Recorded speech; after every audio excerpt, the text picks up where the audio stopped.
Crossing the Line is not a show intended to bully or harass anyone. Do not go out of your way to mess with the authors who write these fanfics. They make what we do possible. Thanks. Enjoy.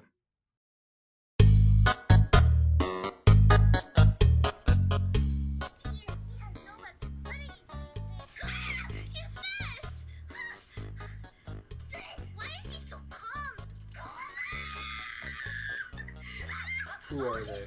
Who are the voice actors? Makoto and Akira Misaki. They don't sound Japanese to me. Those better not be low-wage American workers. No, they're real travel guides. They're the real Nippons. They're the real Go-Go Nippon girls. They really do use napalm. Go-Go Napalm. I want the Gundam Fairy Special Edition. Fuck off. Speak words. That's what it's called. Mobile Suit Gundam Battle Operation Fairy something. They let you stretch a whole t-shirt over a robot. It like advertises, like the special edition of this Gundam game where you play as anime girls advertises outfits, but you play as a Gundam. Like you can't wear a t-shirt or like jeans. I guess you could inside of the mech, but you wouldn't see it. The shirt breaks and then you have to buy it again. That's how they get you. It's a bad special edition. But it's on sale. I want my Gundams to have big anime paint on them, so the enemy knows to fear me. That is true. With all the Gundam games out there, and especially with all the customizable ones, there's still not really ones that you kind of really go wild with, like your paint job and stuff like that. Yeah. Need your fucking clan sign and all that. True. Like you'd think the defining aspect of the Gundam would be mainly the body and then to an extent the color, but you know, I want to put anime paint jobs if I'm playing online. I want to cover it in stickers. Yeah, I want it to look like actual trash. I want it to look like girls pilot this thing. Nauseous. I want this to be driven by a woman, and people need to know it was driven by a girl. It's pink. It's got unicorns. Earlier we were looking at this anime Gundam game and you were like, I think this is based on the anime, and I was like, what? Anime? And then I was like, oh yeah, Gundams come from anime. Yeah. Right. Resume on TV. Hey, I can play this on a TV Fatal somewhere in flaw. this house. I I can keep this Go-Go Nippon stream going somewhere in this house. I don't know where, but there's a TV somewhere that wants it. I named my iPhone in my settings the iPhone, which has caused, I hope, a lot of havoc. The iPhone. Yeah. I want a Gundam game where you can unlock Larry Boy. How would Larry Boy exist? It would just be a giant Larry Boy hopping around, and you use his fucking plungers to just knock shit down. You just slide around. Yeah, Easy hop. yeah, he hops. Hmm. He has like so many vertices in his fucking model that he just jellifies perfectly as he hops. And his attack is a plunger, you say? Yeah, his plunger Is ears. that a melee or a projectile weapon? That's annoying. Well, according to this, Battle Operation Code Fairy was originally a mobile game, so that might explain why the models look so funky. But it's still a game being sold from PlayStation 4 on sale now for $36.99, but only the special edition. If you want the normal edition, you have to pay more. I would buy it if I had money, but I will not. I understand where you're coming from. I too love women. I just like the anime market's become so saturated. I feel the need to just dive into something once in a while and not like think about it too much. Because there's just so many options now. Like it's easy to be cynical and try to decide on one you should actually spend your time on, but like it's just anime. You should just enjoy it and pick something and watch it or whatever. I just yesterday, I haven't read it yet, but I picked up a manga called Crazy Food Truck just because I thought it looked neat. Well, I've read that. Is it cool? Yeah, it's fun. It looks like fucking modern day Toriko or something. It looks silly. I've probably read like one volume, so I can't really say, but I like the art, and I like the idea of it. It just got localized. I think it's a little. If it's not older, it's at least been localized recently. Yeah, it just came out in the stores, so I was like, I'll pick it up. Nothing else I'm reading right now is gonna be coming out for like another month or something. So I'll warn you, it has bare nipples. I don't know if the Western localization allows that, but probably Zom 100 has nipples right in the book. Does it? Yeah. I keep telling you to read it. I have. I'm caught up. Did you see the nipples? Maybe it was like at the beginning and it just didn't happen again. Yeah, it was just in the beginning. But it was cool. Elias, what if you played a Gundam game and you were playing as Larry Boy and each trigger just kind of did this? Just left and right attacks? Explain the image you're showing to the microphone. Don't just say, what if it did this into our audio show. Alright, so see. 4 years! Okay, so see, I googled Larry Boy, and then I scrolled down, and then I found a picture of him extending one of his plunger arms nonchalantly. And I was like, arms? They're not arms, they're just like his weapons, technically. They're how he swings like Spider-Man by his plungers. But, so it's like Hasbro, Pickle Rick, Ultra Lord. It does look like Ultra Lord. It's the precursor. It's what Ultra Lord would be. If he was a pickle. You know if what? Ultra Lord turned himself into a pickle. And he was Pickle Ultra Lord. I turned myself into a pickle. Sheen. Cheers. What do you think about Sheen from Jimmy Neutron? What a funny name, right? Elias, what do you think of this item I ate at this restaurant I went to? Please read out what he's showing to you. Please, for the love of God. Here, take the phone. For $17, I can order at this restaurant the Pickle Rick.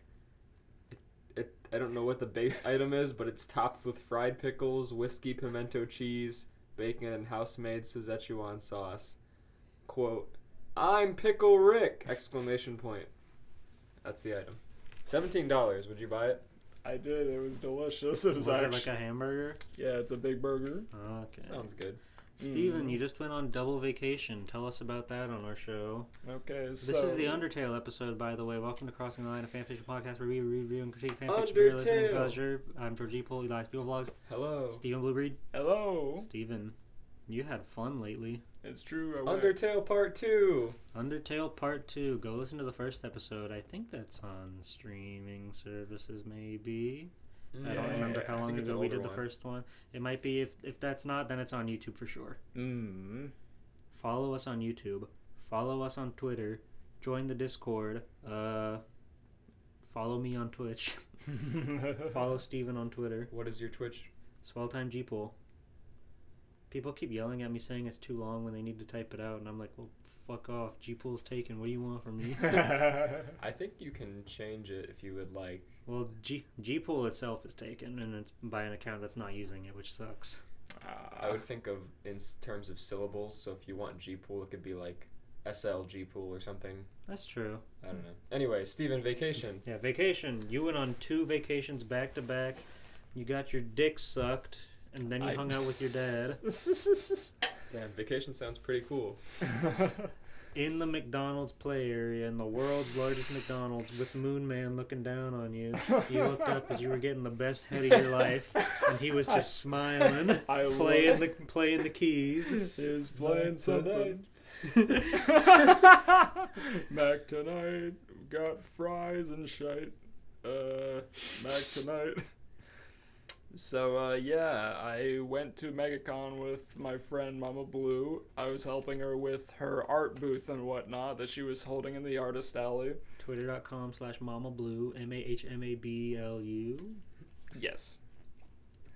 Let's see here. So we went there. We had a pretty good time. She did really well. I was really happy. She needed that confidence boost. She wasn't... Nice. Yeah, she was scared she wouldn't do well. Did she give you a cut? No, I didn't ask for one. I didn't want one. It is what it is. I went there for like help and moral support. She was expecting to make even at best, but no, she made like 1,000 or more, and that was like without that was not counting cash that she made. Damn. So she did well. God damn, she has so much money all the time. Steven, if you ever want to do MegaCon, I'll do your booth for free to help you. What's her name? Mama Blue actually signed up for next year. You already forgot. Oh, nice. Yeah. If you sign up, apparently if you sign up immediately, they give you like a 25% off discount or something on the booth. Did you sign up immediately? Yo, she did immediately. She went to the bathroom, came back, and said, I signed up. Nice. She took a big shit to think it over. And once she got that dark energy out of her system. Did you sign up immediately? I didn't sign up for one. If I went tomorrow, I'm still thinking on it, but I think we might do like a shared kind of deal because because you can do that. Yeah, and she got one of the prime booths, which are the ones that are in the walkways. Damn. So, yeah, that'll be interesting. Damn, look at you going to MegaCon. Yeah. If you need any help doing prints, we have a nice printer. We can definitely do enough for a booth for you. Hell yeah, perfect. And I'll be the moral support, even though you only get one extra free coupon. Okay, I won't go. You're going to do a panel at HallMed this year, right? So MegaCon did well. You met up with rival podcaster. Oh yeah, I met up with Andrew from the official podcast, Hugbees on YouTube. You might know him from doing the How It's Really Made. Yeah, How It's Really Made and whatnot. A very sweet man. He came to the booth and bought stuff. I also bought stuff from his girlfriend's booth. She's very talented. Let me see, what's her name? Shoot. If you go on Hugbee's Twitter, he'll have he will have a retweet of his girlfriend's profile. Please follow her. She's a very talented artist. Yeah, we met up. We talked for a bit. Very sweet guy. Very nice guy. I showed him a bunch of pictures I had taken on my phone, and we laughed about that for a hot minute. But what kind of pictures? Here, let me see. Were they just con photos? Yeah, just con photos. Like there was a really good Huggy Wuggy and Poppy's playtime. Yeah. Like he was on the Huggy Wuggy was on stilts, so it was like actual true to size. I was manning the booth and whatnot. I turned over my shoulder and I see this. He's so tall. Yeah. And they're sitting at home, and he is like twice the size of a con booth. He's behind the entire con booth, and he's just looking out into the crowd. It's true. It looks like an actual like Toho or not Toho, Toei fucking tokusatsu program. Exactly. And then later on they managed to actually come over, and I got a picture of him, and I found out there was like a Poppy cosplayer leading him around. Oh my god. Whoa. Yeah, they did That's it. so cool. They did an amazing job. What did he and other folks think of your costume? He thought it was pretty funny. He laughed at it.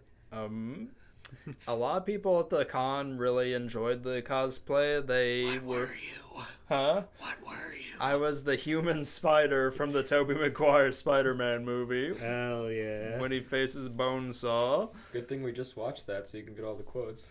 It's true. All like two. All two, one of which edited out on TV nowadays. It's really? Yeah. Wow. Someone made a... So he goes, nice suit. it doesn't even do that. There's a tweet. Someone tweeted the actual like TV screening, and it gets to the part where Bonesaw's like, "What are you doing up there?" He says, "Staying away from you," and then it just cuts to him jumping up to go grab him. That's pretty funny. Yeah, but I got a lot of people quoting that, asking me if my husband made my suit for me. I got one Bully Maguire cosplayer to do the dance with me. That was really cool. Very good. I have a picture of that. That's so good. That was awesome. He even has the gross fucking goth swoop in his hair and stuff. Of course. That's what makes him emo Peter. It's true. So MegaCon was a huge rip-roaring success. You made a lot of allies in your time off. That's true, it's true. Do not show me a picture of the wild Poke Trainers. I'm going to hit you. Bro, but Misty Debbie, though, she'd be pretty bad. I showed that to Hugbees and he agreed with me, so you can't disagree. Yeah, but I don't... Berry's fan art. Fuck off. That man would like fucking Debbie. Anyway, MegaCon was a rip-roaring success, and you hung out, you like ate a crayon or something at a Crayola factory. Oh, yeah? And then you came back home only for a moment so you could go meet up your dad with your father, who is in his 50s? 60s. And you went to MomoCon. Yeah, we went to straight to MomoCon in Atlanta, Georgia. And that was also a really good time. My dad went as Sting, the professional wrestler. I did his face paint. I had tried to do face paint before, but I wasn't like I wasn't sure on like what kind of paint to use and stuff. But this time I actually looked up what certain wrestlers use. I had done that before, but like I don't know, it was one of those deals where you see them using the paint, but you don't know what paint it is. But this time around, I actually managed to find 2 different videos on Jeff Hardy doing his own face paint. Turns out he uses Posca pens, which I never would have thought. That's funny. Yeah, it's hilarious. I'm still unclear what Posca pens are. Are they just like really cheap stuff? No, they're very, you can go ahead. Oh, sorry. They're these big chisel markers. Well, you can get them in multiple sizes, but there's these markers, but instead of an ink, they use a water-based acrylic paint. And they're really nice. They feel really nice to draw with and stuff. Okay. They're expensive, so you can usually buy them like a couple at a time. Like, you don't usually buy a ton of them. Yeah, exactly. And so I got a pack of... I think they were like 8, because they had like 4 sizes white, 4 sizes black. And I got them for a pretty good deal. So I got those and I did a makeup primer on the face for it all to have a foundation. And then I did the paint and it came out really well. We did cosplay for Friday, Saturday, just to make sure, just for the big days. We didn't do Sunday, Thursday, because we wanted to just relax those days.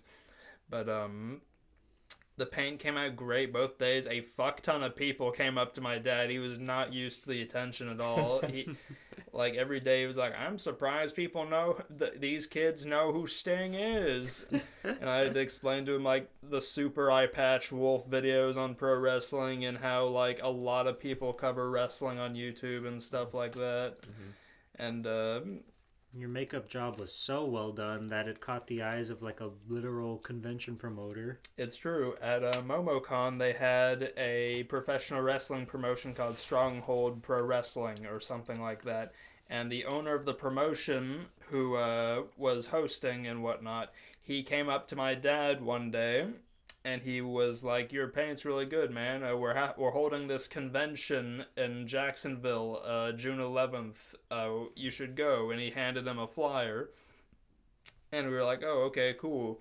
We didn't think much of it because it's like, hey, they're probably just promoting or whatever. But next day, we go and I did Sting again with my dad.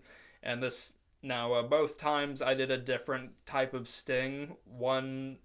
The first one I did was his AEW makeup, and then the next day I tried to imitate the makeup design that he had that was on my dad's shirt, because my dad was wearing a Sting shirt with his cosplay. It's so cool.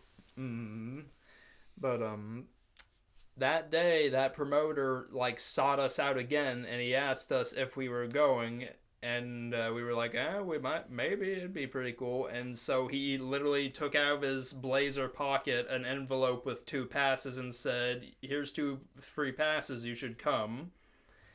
And he's amazing. All just because he really liked the makeup. And it's pretty cool. And you might have a future ahead of yourself, young man. It'd be amazing if you could just go do wrestler face paint and make a few $100,000 a night. That'd be interesting. Oh my god. Yeah. You could be the guy behind Jeff Hardy. You could make gold dust again. The new dust. It's like the new goblin, but gold dust. You could be gold dust too. There we go. Gold dust the sequel. I can do Cody Rhodes face paint. He's in WWE right now when they force him to be Stardust again. Oh yeah. You could be white dust. White dust. But it was a good trip. I met Saber Spark and Just Stop and Daft Pina. Did you meet Sans Undertale? I did not. Would you like to? Sure. Alright, Let me Elias, go. read your story. Alright, take us Okay. underground. This is a fan fiction podcast for those that forgot, but we're reminiscing over our friend's incredible vacation. He made us fucking delay recording so he could go out and gallivant with his papa. I'm sorry. So he could eat a crayon at the Crayola factory. I did make a blue-braid crayon at the crayon factory. And I also saw the world's largest crayon. That's pretty cool. It is blue breed color. It is the denim blue. Should post that on Twitter and say no way. No Okay. way, I can't believe I'm a color. Let's begin our Undertale fanfiction. Woo! Just real quick, anybody play Deltarune Chapter 2? Nope. I've played a little bit of it. I played it and it was great and I loved the music and it was really funny and I was like, the entire time I was playing it I was like, damn, this is a really great game. Like, it's really funny, it's really good. I'm just happy that Toby Fox is making it and I hope that he finishes it, but at this rate, I don't know if it's going to happen, but it's okay because Chapter 2 is awesome. It's crazy that Undertale made so much money that he's just putting these out for free. True. Yeah, it's really good.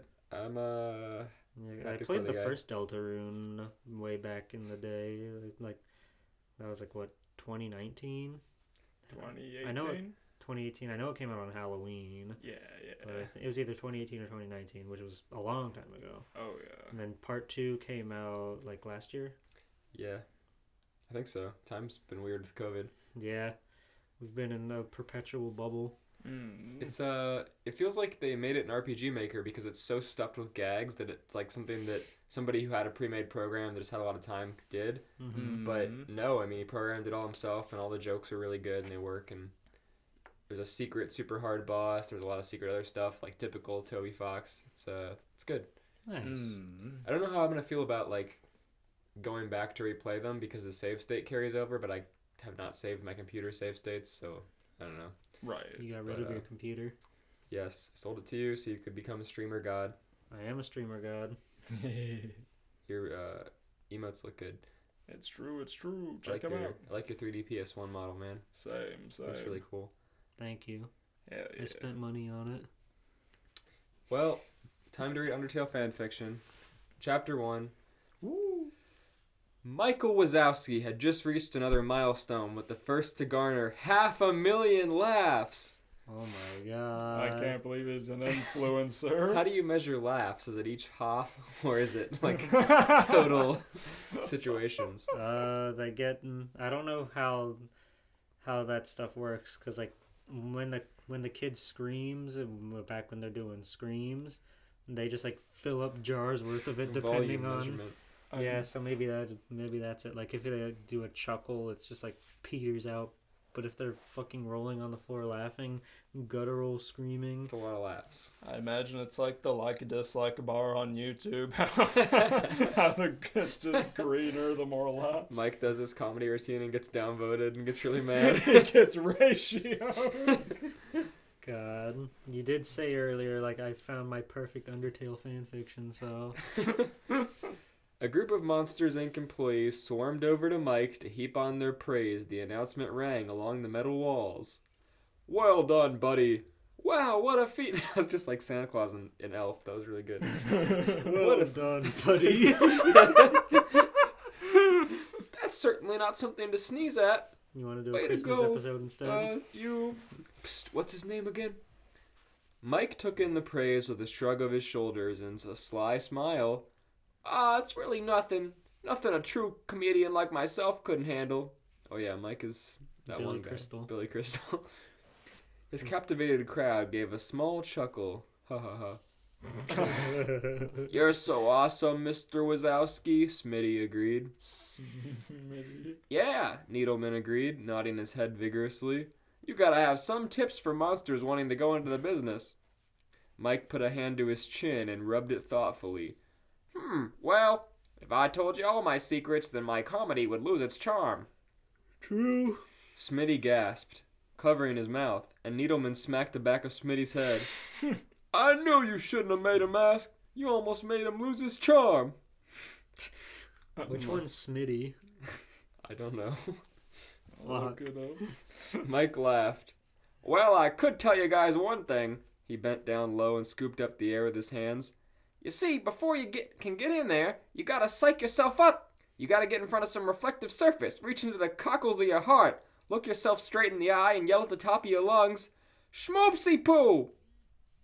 Mike ran over to his girlfriend, Celia, much to the confusion of the other monsters.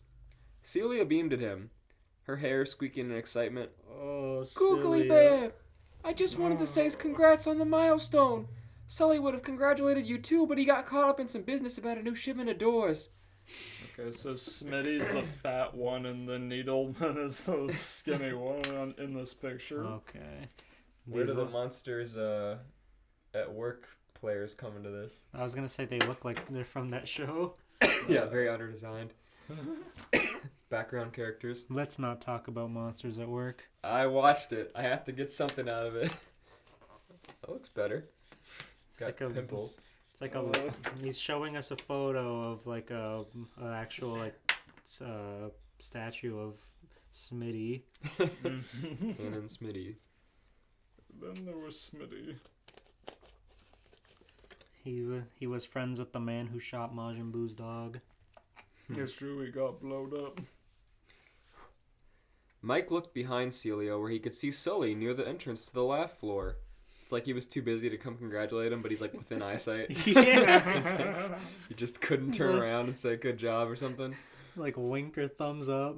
Right. Mike's too busy doing work. He wore a puzzled frown as he listened to a couple of anxious warehouse monsters, but perked up when Mike caught his eye, giving him a grin and a thumbs up. There it is. There it is. Mike returned the same gesture. Sully's such a good character design. He is. Aw, you guys didn't have to stop everything to see me. I mean, just doing my job. Mike downplayed, but he could not help but stand a little taller. But wow, was that last gig I had amazing. I really knocked it out of the park, let me tell you. Water wasn't just coming out of that kid's eyes. As Mike was talking, a large crowd of employees suddenly ran over to where a tall red monster was emerging from a cabin door. Huh? Mike wondered out loud. What's with all the commotion? But his voice trailed off as he noticed how fast the numbers were going up for one of the employees on the scoreboard.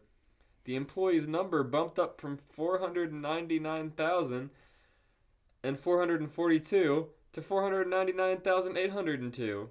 Ooh. A 360-point jump! Can you even do that? Mike my thought to God. himself. He must be hilarious. Oh no. Mike thought to himself. Meanwhile, the other employees were applauding the monster of interest. Wowza, how'd you do that, Frank? That's really something, one of the monsters commented. Frank, huh? Is there a Frank in Undertale? I'm gonna look up Frank Monsters Inc. and then Frank Undertale, and we'll see if anything comes up for either. Yeah, another monster enthusiastically agreed. I haven't seen even Mike pull off something that big. Must be that pure improv technique. There's a Frank in Monsters University, but he's blue and like a octopus. So let's try Frank Undertale. Nope. Well, It's OC. Oh no. Mike's shoulders slumped. Their OC is so funny. Mike's shoulders slumped. And OC does him in again. Mike broke Frank's shoulder. You're not even real. Where is he? I never seen him before. My name is Frank. I'm actually a monster. I'm actually a god. I just moved here, but laughing is kind of my specialty. Oh wow! Oh, hey, Mike, who's that? Oh, this is Frank. He's actually a guy. He explains the entire SE backstory. Oh, cool. Pleasure to have you, Frank. Gee, thanks. I think I'll fit right in here. Looks like you have some competition there. He's one of the hardest workers we have, Celia observed. Oh, you mean Mr. Frankfurter over there? Mike jeered. Michael, Celia chided, giving Mike's shoulder a tap. Their OC's a hot dog? What? Does he or does he not look like a walking 6-foot hot dog? Well, I don't think that's very nice. He's a sweet guy. And I hear he's been kind of a great hit with the human kids. He really knows what makes him laugh, and I think a little competition is good for you. Really keeps you on your toes. Mike looked at the crowd with a furrowed brow. Yeah, Mike, be funny. Be funnier. Come on. Anyways, Honey Bear, I should go. The phones is probably ringing off the hook without me. This is the busy season after all, and we're still adjusted to the new system. Her accent changed mid-sentence. She was like light. Sorry. I thought that was Mike. Because like she was talking to him and then said anyways. Anyways, I should go. Celia gave Michael a quick peck on the cheek, though he was still deep in thought. She called out to him as she exited the laugh floor. Don't forget our lunch again today, okay, Woogly? Huh? Okay, Smoshy. Okay. Mike's eyes was still on the crowd. I doubt the kids are laughing with him. It's at him. That sounds more like it. Damn, Mike. Some creature walks into their door and they just start laughing at it. But Mike couldn't deny the stiff competition. His own comedic technique was a mix of improv and routine, though he was good at knowing what a kid might laugh at depending on their profile. Maybe, though, I need to practice more on my improv. If I want to keep up my top ranking, I'm going to have to start stepping up my game. But it's not good enough if I'm just practicing in front of a mirror. Maybe the simulation room will be better. Good luck making Frisk laugh. They don't have emotions. It's true. Clearing some apps. Yeah, I noticed that. You just started swiping. You're still swiping. You're still clearing them out. There you go. You enter low battery mode also. Jesus. You're fighting for your life over here. FANFICTION. ... Time skip. At the start of lunch, Mike slipped away to the simulation room without anybody noticing, though no one was really paying him any mind. Before he went through the double doors, he made sure no one was around. It was against the rules for employees to use it if they already completed their training hours, but considering he knew all about the safety regulations and protocol, he figured that wouldn't be a problem. Besides, his friend was the boss. He would understand the situation. He would understand Mike cheating a little bit. Come on, do what he's gotta do. Sully. You're the boss. Just give me a few extra laughs. You know I'm good for it. Those reasons were good enough for him to continue. Yeah, they sure were. Not much had changed since the last time he'd been in there. The simulation stage was still at the center with the training bedroom in place, the door station was before it, and the observation panel was still set to the left. Nothing out of the ordinary, except for those crazy memories he had of this room. Those memories reminded him of somebody. The kid! Why don't I just practice my jokes on the kid? A real gig would work a tons better than any simulation. He tapped the kid or a kid? I guess the kid. He's probably talking about Boo, but he's gonna end up in fucking Papyrus's room. Yeah. Undertale's coming. Somewhere, somehow. Somehow. He tapped a claw against the metal doors as he thought about the idea. Nah, that wouldn't work. I know her too well. She's an easy crowd. Heh. Unless I insulted Sully in some way, then the kid had practically a brick wall. But nah, the situation will have to do. So he made his way to the training bedroom door. But as he did, a large shadow seemed to materialize in the far corner of the simulation room. Shadow. Father from Kids Next Door. He stood still. Hello, sir? Ma'am? Dark rectangular figure? He called out. When he got no response, he took a couple steps closer to the shadow and saw what it was. Doors? What in the world are doors doing here? He wondered. As he got closer, he saw there were manila folders in a pile next to him. And their information, too. What moron would leave these there lying around? He picked them up and examined them. The paperwork was in there, but they were blank, save for their cards and information about their location and time zone. There were no pictures of kids either. What? Something's not quite right here. I need to go tell Sully about this. He turned to go, but then an idea struck him. Real doors? No information? Perfect improv opportunities. He shook the thought from his mind. Whoa, slow down there, Mike. What am I thinking? I can't just go waltzing into some kid's door with no info. I shouldn't even be waltzing into some kid's door, period. That's true. He's being surprisingly mindful of the situation. Yeah. Not even booze. The practice ain't worth it, right? I'd need some booze. But those thoughts wouldn't leave. Way to go, you. How'd you do that, Frank? That's really something. I haven't even seen Mike pull off something that big. Mike looked down at his watch. 20 minutes before the end of lunch. This is all happening on a lunch break. I thought this was like after work. Yeah, He's cutting it close. He's supposed to be on lunch with this beautiful woman. She's gonna be so mad. She's gonna be pissed. She's gonna fuck Randall to get back at She's him. gonna get with Frank. Hot dog man. He's all dick. Before he could completely register what he was doing, he pressed the eject button to the simulator and released the old door. It took some effort to carry it out, but once he had set it aside, he grabbed the first manila folder in the pile and scrutinized the little information it offered. Let's see here. This one belongs to the balsa wood door. Balsa wood. That's weird. In Scotland, they shouldn't be in the middle of the night right now, so this is perfect. Looking through any of the array of doors, he found the one he was looking for. A door painted a dark brown with two thick, lighter brown stripes made to look like panels. The knob was the only genuine part of it. Talk about a makeshift door, but at least this should be easy to pick up, he thought. He grabbed its metal frame and pulled the door out of the assortment with ease. I can't imagine Mike lifting a door. It's kind of small. It would be very, keyframe animated. Like, he'd be grabbing it, and then he'd lift it over his head, and wobble back a little bit, and then he'd slam it down into the thing. Cartoon logic it up. It's all momentum. Half a minute, he had the door ready to go. Mike forced out a breath and loosened his shoulders. All right, just gotta spend 5 minutes in there, get a few good ones in, then go out. Don't think about it. Just get in and do it. He looked down at himself. He's gonna open the door and fall right into the pit. Yeah. The only thing he had to do with him was his microphone. Does feel a little weird not having my lucky boss tool, but hey, I guess I'll know what it feels like to be a real stand-up comedian. Well. That was a good one, Mike. You pat yourself on the back. You just gave him some points. It's true, it's true. He cautiously opened the door and peeked in. It was dark, but the moonlight coming through a window illuminated most of the items. There was a large bookcase to his right with various children's books, an old computer to his left, and a race car bed to his far right where a person was sleeping soundly. Cute. I'm sure this kid's got a great sense of humor, he whispered.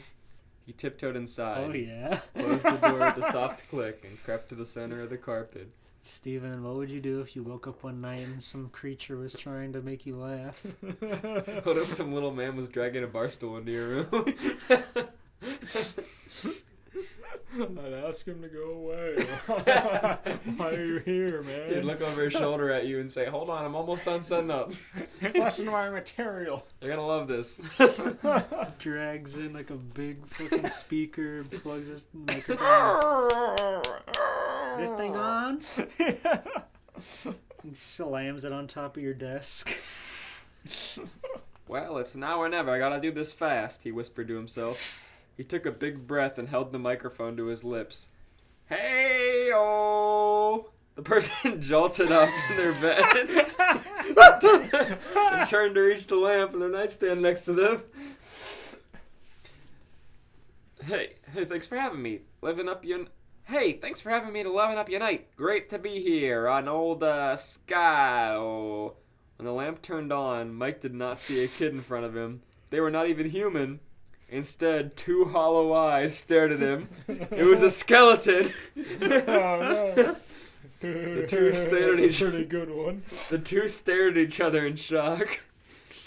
The dying squeal of the microphone, the only noise amid the awkward silence. Mike started to say, "No one told me I was taking the graveyard shift." Oh no, he's gonna love that joke. Mike, you're amazing. The skeleton's face changed from shock to mild irritation. Oh no! Was that a joke? Mike, get out of there! He's gonna kick your ass! Mike! He's gonna do his blue attack. Trespassing Lukes who tells jokes. This is now my 9th least favorite nightmare. But seeing as this is better than talking echo flowers, I will allow it. You'll allow it? Oh my god! Steven hasn't been able to laugh in like 3 weeks. He is fucking... Not only... He just woke up and he's so, like, cognitively confident that he's ranking shit on his list. His least favorite nightmares. My 9th least favorite. Yeah, I don't know what a Luke's is, but, this isn't Scotland? Mike asked. No! This is my room! The skeleton replied. But is it in Scotland? Mike frowned. Gee, thanks for the helpful info. You are most welcome!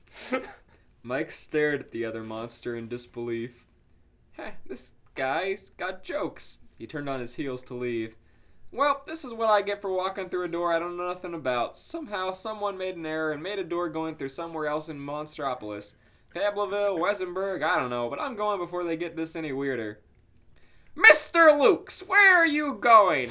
The exit is the other door. Or perhaps the window. If you'd like my opinion, I'd choose the window. Skeleton advised. Gonna throw him through glass. Look, I'm not going through the window, Mike said over his shoulder. I came in from the closet. The skeleton cocked his head. You know, because I work for Monsters, Inc., I think there's been some mistake, Mike clarified. Wow, that is amazing, The skeleton declared. Mike straightened up. Oh, well, thank you. A Lukes that works at a fictitious company where they come out of closets and tells jokes. I have such an active imagination. Oh, I thought he was just calling him a liar. Yeah. Mike stared at the skeleton, blinking a few times. Then he turned back to the closet door. All right, I'm going. He furrowed his brow. You would think he would know about Monsters, Inc. Every monster knows about us. Maybe I'm in a more obscure area than I thought. He wondered to himself. Oh, okay, Mr. Lukes. Thanks for infiltrating my dreams. Come back again sometime. The skeleton exclaimed.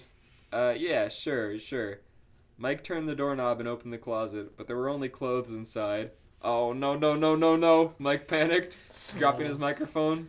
Oh no. Feedback sound. Where was the simulation room? What's the matter, Mr. Lukes? Magical portal go kaput?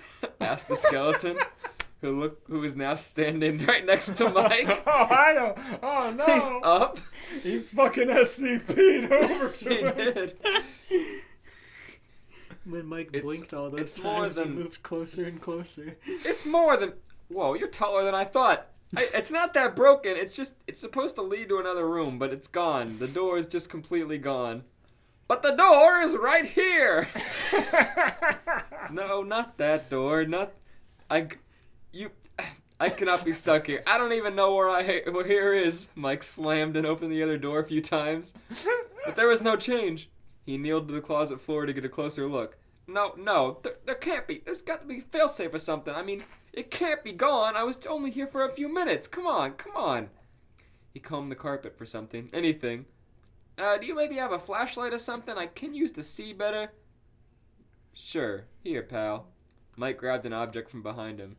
Thanks. Wait, this is a flashlight. Never seen a Wait, this is a flashlight? Never seen a rectangular... Ah! I thought you said, oh wait, this is a fleshlight. He yelped at the new face staring at him. Whoop, sorry, bud. Didn't mean to rattle your bones. chuckled a shorter skeleton. Oh my god. I can't even escape my brother's nonsensical tomfoolery in my dreams, moaned the taller skeleton. Yeah, pretty sure this is real, bro. I love your Sans voice. Papyrus is gonna say something to his brother he's gonna regret.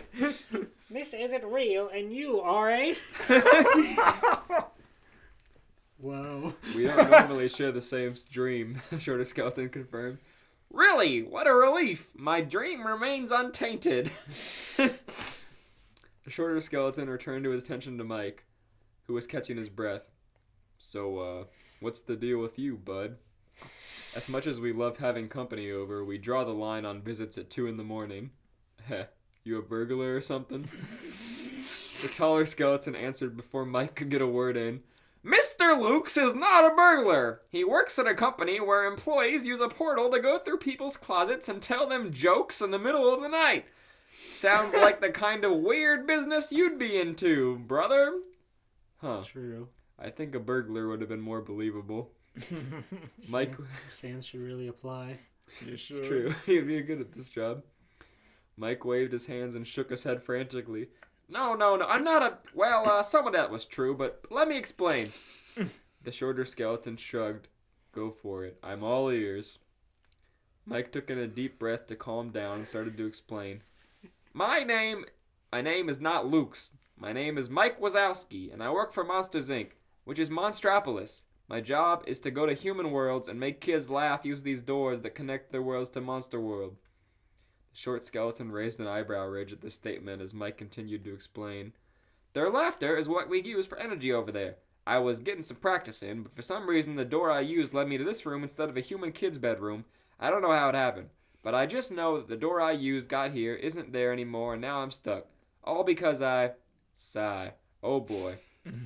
Mike slid against the closet's door frame, holding his head with his free hand. The situation felt hopeless. All because I... Sigh. The two skeletons looked at each other, then the tall skeleton spoke up. Well, maybe you can call a friend of yours at work and see if they can put this door back, he suggested. Yeah, that could work. I'll just call work and ask for Sully. Mike quickly got to his feet. Do you have a phone I could use? You could use my brother's phone since you're already holding it, but if you prefer a phone not cluttered with notifications and unnecessary applications, I suggest using my phone. The tall skeleton pulled out a rectangular phone device from a pocket that looked like it had always been crudely sewn into his nightwear. Always ready for friendly use. Mike looked at the object in his hand. This flashlight's also a phone? Huh, I feel like I'm on a whole different planet. You're not far from the truth there, pal, the short skeleton confirmed. From what I'm hearing, sounds like you're a bit more cut out for your element than you realize, so a phone call isn't gonna cut it. Is this one of your science-y theories, brother? I can never wrap my head around those too much nerdy jargon. Sort of. The skeleton looked back at Mike. He was clearly perplexed by what the short skeleton had said, but his contemplative eyes gazed directly to the floor. But hey, Mike. Mike's eyes moved back to him. Maybe things will work out a little more sense if we tell you a bit about where we live. We don't know what's going on either, but worrying about it isn't doing much good, so how about a cup of joe? Relax a little. It'll do you some good. Where's this story going? Mike is trapped in their world. Mike's gonna have to kill Asgore. Oh no. Though I am not usually fond of my brother's lazy solutions to problems, I think some relaxation may be what you need at the moment. It's laugh or be laughed at, Mike. He has to make Asgore laugh to death. Great, and is it a custom here for people to shake one guy's hand at the same time? What? What? Is it a custom here to shake one guy's hand one at a time? The short skeleton took Mike's hand and shook it. Son's the skeleton, and this cool guy next to me is my bro Papyrus. Papyrus then shook Mike's hand and shook it. Great, and is it a custom for here people shake one guy's hand at the same time? Nope, this just happens to us sometimes. We're lucky like that. And there's another time skip, so I'll just say it's over. I'm sick of doing Papyrus' voice. Mike Wazowski's bones are buried in their backyard. Mike is trapped in Undertale. God, I wish that were me. That's not where I expected that to go at all. Yeah. I rate that story 5 Frankfurters out of 5. I like this Frankfurter guy who's just He's somebody so that funny. Mike hates and is gone. He hates him because he's so funny. Yeah, it's true, I guess. They built this character had never seen chart level of laughter, but then he's just gone, and I can't imagine he'll come back. All we know is he looks like a hot dog, And his name's Frank. and he's funnier than Mike. Canonically, look at the power scaling. 360. That's His huge. power ranking is higher than mine. How could this be? Your power level. How'd you do that? Sally, have you seen this guy's power level? How's he do that? I think he's on TikTok. Ah! Phooey. I rate that story. Mike Wazowski having to dodge gaster blasters at 3 a.m. Having a bad time. Gonna have a bad time. What do you mean I'm gonna have a bad time? Bad time. Bad time. What does he mean? I'm gonna have a bad time. He looks up at Papyrus. What does he mean? I like Mike navigating through Undertale in 2D. It's funny. Yeah. You should swap out Frisk's sprite with a Mike Wazowski sprite. That would be pretty easy, I guess. Yeah, my friend Clover, she's streaming Undertale, but she made her own custom Frisk sprite. You just have to like redraw it, and then you can just put it in. I just have to redraw it as Mike and then dialogue dump and change all the text to be appropriate for Monsters, Inc. Yeah. How much text could there be in Undertale? That would be such. That would be such a. That'd be such a post to put on romhack.org. Undertale, but you're playing as Mike Wazowski from Monsters Inc. Mike Undertale. I like doing ROM hacks. They're fun. They're pretty easy. Yeah, you made one for our friend for his birthday up on Super Mario 64. I did all the text in the game and he only played like half of it. What a bastard. Alright, Steven, you want to hit us up with your Undertale / Deltarune fanfiction? George, you didn't rate the story. I did. I said I rated it 5 Frankfurters. Oh, I didn't rate the story. Yeah. I gotta finish it first, actually. No, I'll rate it. You're never going to finish it. I rated 2 frames of animation as Papyrus stands up in his bed and then teleports next to Mike. I wonder what happened to the door. They probably saw it standing there in the middle of the floor and knocked it over. In the monster world. Frank probably picked it up and put it in the shredder. Goodbye, competition. He saw Mike go in there. He said, "Have fun in Undertale." Easy money. That's a good character voice for Frank. Mm-hmm. That's his catchphrase. He says it like 3 times. Let's make him real in the next season of At Work. Make him voiced by Steve Harvey. Easy money. Easy money. All right, Steven, hit us. Start over. Sorry. Nah, no way. Like, not gonna happen. Like, no way. Velma, Daphne, and Fred stood next to the open back of the Mystery Machine. Across from them, standing with their arms and forelegs folded, was Shaggy and Scooby-Doo, shaking their heads with determined looks on their faces. Like, no way, man. I'm not going down that hole. You don't know what's down there. Oh, I found it. What? Insane money. That's not it. Never mind. Sorry. Is it? Easy. No, that's not either. Why is there so many? I'm looking for a specific one, but I'm not gonna find it, so forget it. Okay. Come on, I know. I don't even know where the story's at, but just the thought of like the Mystery Machine pulling up to the fucking pit on the mountain that kids fall down into getting to Undertale is really funny. Yeah. Shaggy's like, no way, man. No! There's only one hole I'm going down in this crew, and it ain't that one. Come on, guys, there's nothing to worry about, Fred urged. Fred, always the oblivious one. I love Fred. His brain is so strong. His brain is so small.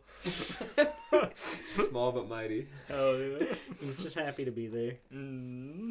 Shaggy let out a frightened, nervous laugh and said, "You hear that, Scoob? They want us to head to a place infested with monsters, and they say it's nothing to worry about." They're gonna unmask everyone in Undertale. They're gonna pull Matthias' fucking head off. It's a whole scam.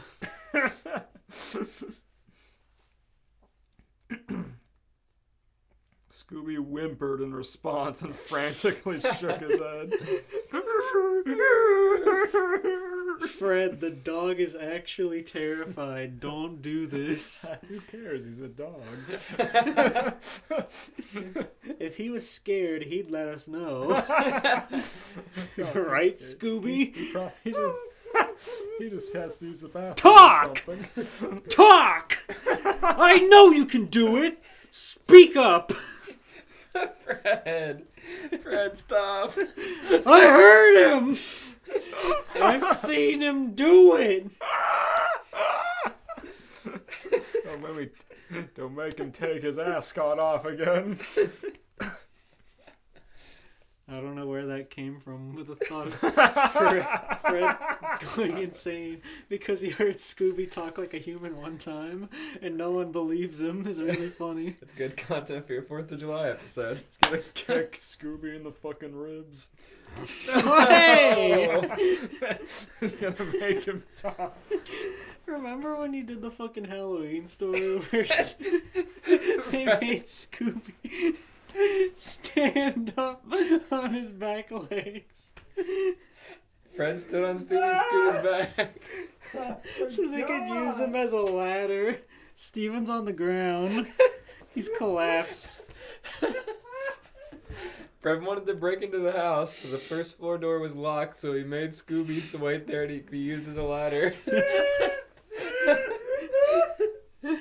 God, we have so much Scooby-Doo. This is a great time to mention that we're going to be doing a Scooby-Doo fanfiction jam. Get your submissions in by July. We'll have an official everything soon enough, with all the rules and everything. But Scooby-Doo jam's incoming, so if you like writing fanfiction and you want us to read it, write it, and then get it submitted to us on our Twitter or wherever you can submit it to us. Thank you. The Scooby-Doo jam. Yes. Anyway, what were you saying? There isn't anything to worry about, you chickens, Velma said impatiently. The monsters from the underground don't mean us any harm. What? Your jaw dropped. You covered your mouth.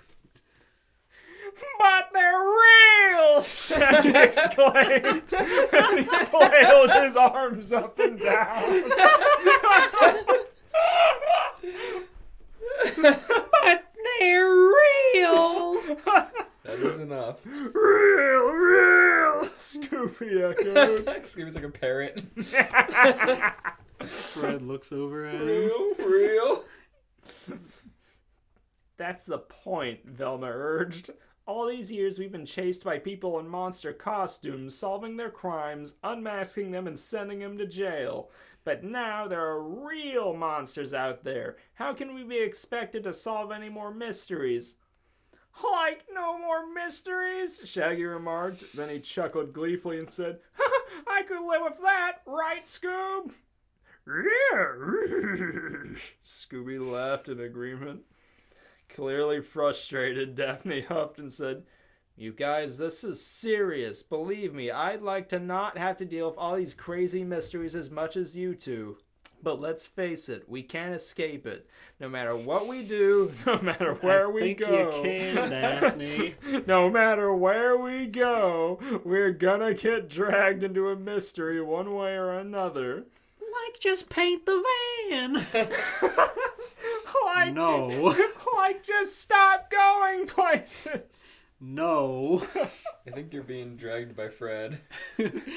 Fred wants to solve the mystery of can my friend's dog talk. Like I vote to inject him with polio, man. What? What? No. Don't do that. Quit fooling around, Shaggy. Get that away from me, Shaggy. He's like holding a Hanna-Barbera fucking syringe. Yeah. It's got really thin lines. But the needle's really big.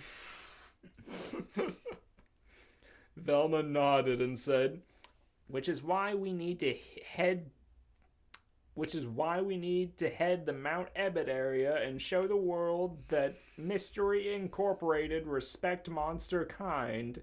If we don't, every time we try to solve a mystery, we'll just get accused of being anti-monster, and we'll never be able to solve it. And whatever monster of the week we end up facing will get away with their crimes. I did not expect that route to go. The monsters are committing crimes. You can be anti-monster that are committing crimes.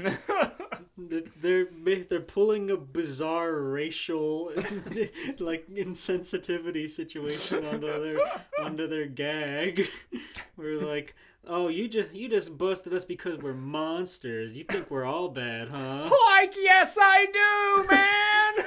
You're stealing. You're scary. Shaggy.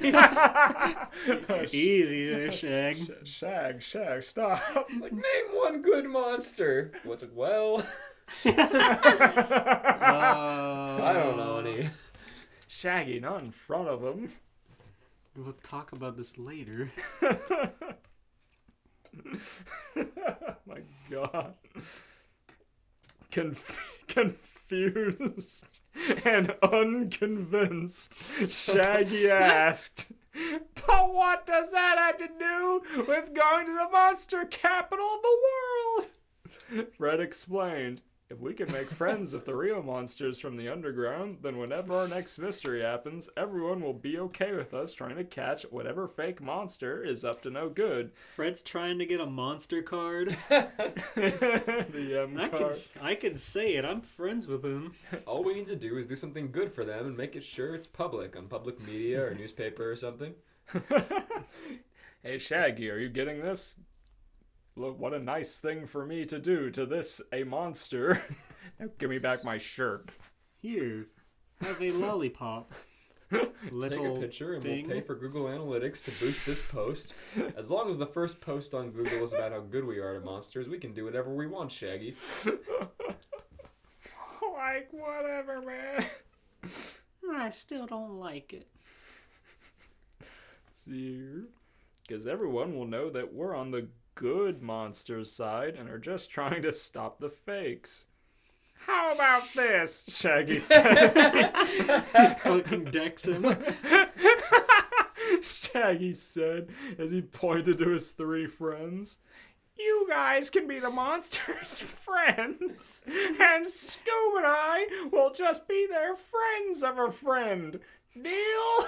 Why does that What kind of thin veneer is this, Shaggy? He's just afraid of them. Shaggy fucking hates monsters, man. His entire life he's been ridiculed by monsters, even if they turn out to be fake, but now they're real, and he's having a really hard time accepting that. Like, I gotta be nice to these folks. Every single time he's had a monster-related situation, it's always been negative. It's true. Every time he's had a monster energy, it's always been negative. It rattles his bones. Every time he gave Scooby a monster energy, he gets yelled at by Fred. His Covers it in his dog bowl. Shaggy! He has to go to the vet for liver failure again. Scooby does not need monster. He looked tired. Like, look at how droopy he is. He's old, Shaggy. Like, he's only 26. This'll perk him right up. Sorry, Scoob. But hey, I'll slide you a bang later. Like, this ought to give you 5 whole hours of energy. You can have the water when you finish your bang. Oh no! Treats it like medicine. He hides energy drink into his kibble. Puts it in the Great Dane's jowl with a big old tablespoon. Hike open up, Scoob. He just pours Monster Energy over his kibble, like fucking. Ew. What is it? The kibble you mix with the water. Dog beer. No, not Bush's dog brew. There's like a specific type of kibble that you can like mix with water, and it makes like a mush that dogs apparently like. So he does that with Monster Energy. Okay. It's like it's good for your heart, buddy. He goes. Oh God. Fred, Scoob's shaking because he wants more bang. He's shaking from lack of his shaking tire.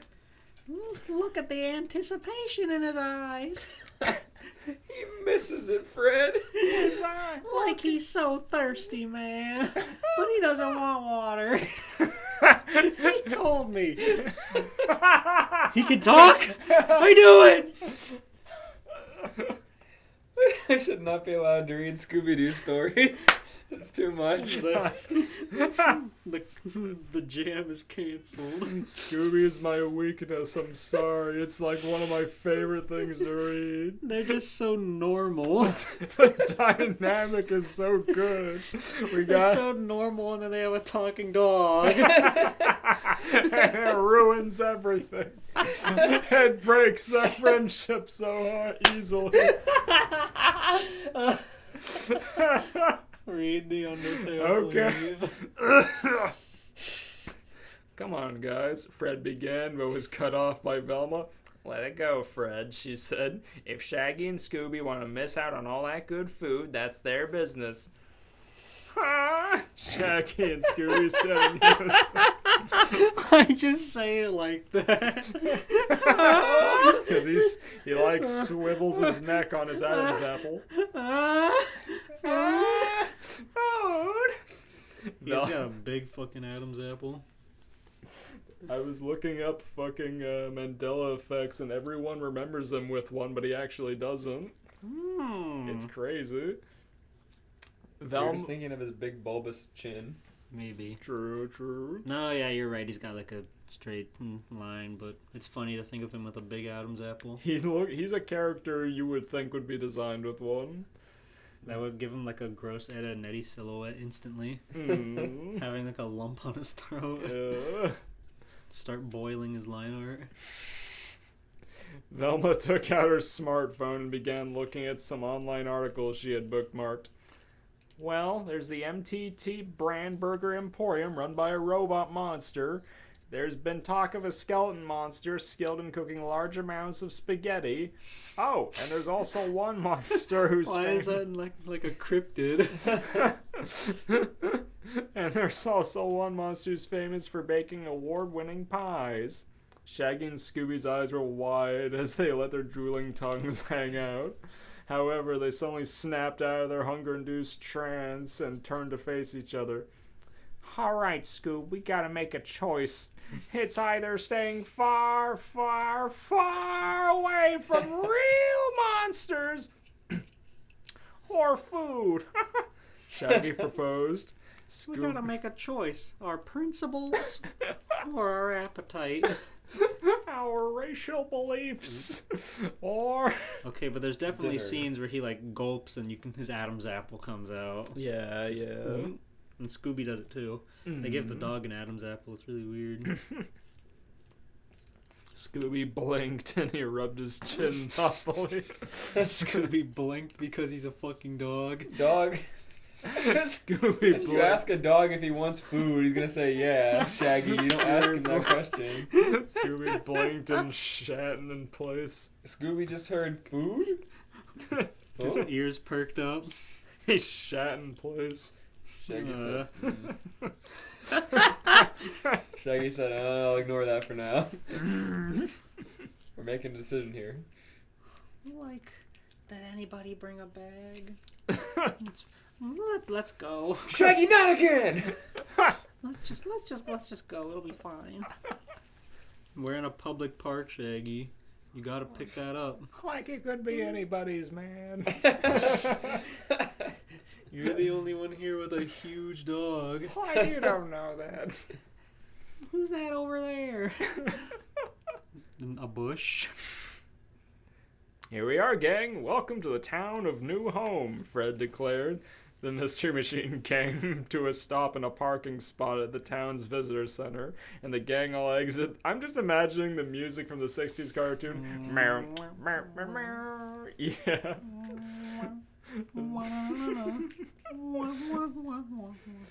The gang all exited the vehicle, their attention immediately captured by the mountain towering above them. Just think of them with their walk cycle.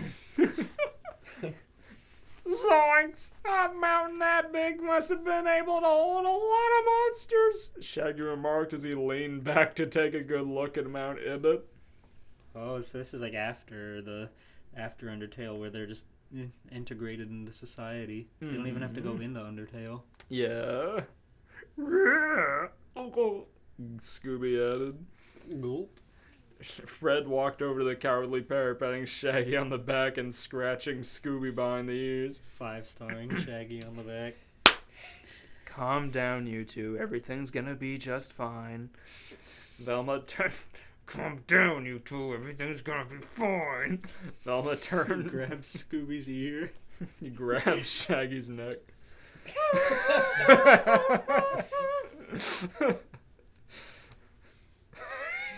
Grabs Scooby's ear. He lifts.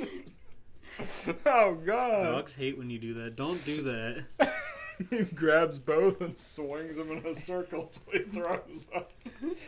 Oh, no. He clanks their heads together. Fred decided to become a bully all of a sudden. Shaggy makes the slightest hesitation, and Fred immediately is on top of him and his dog. Fred put on a varsity jacket. When I was a kid, I read this book called Hank the Cow Dog.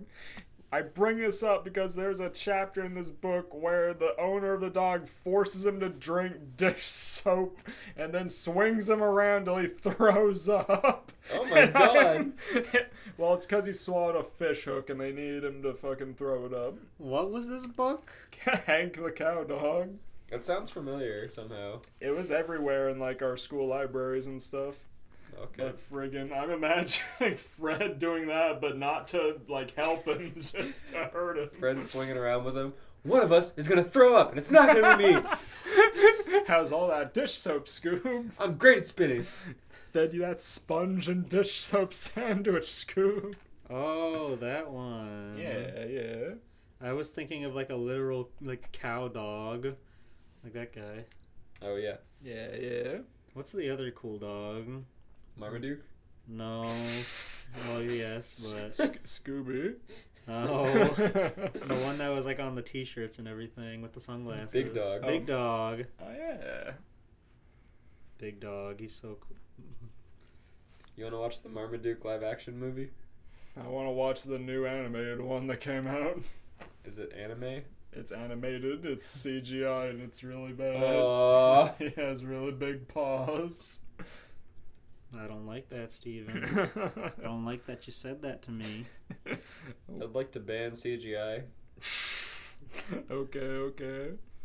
My brother had like a Big Dog Pokemon t-shirt. I'm trying to find a picture of it. I know exactly what that looks like. Big Dog. It's like an Ash Ketchum jacket. I think it was like a Charizard one.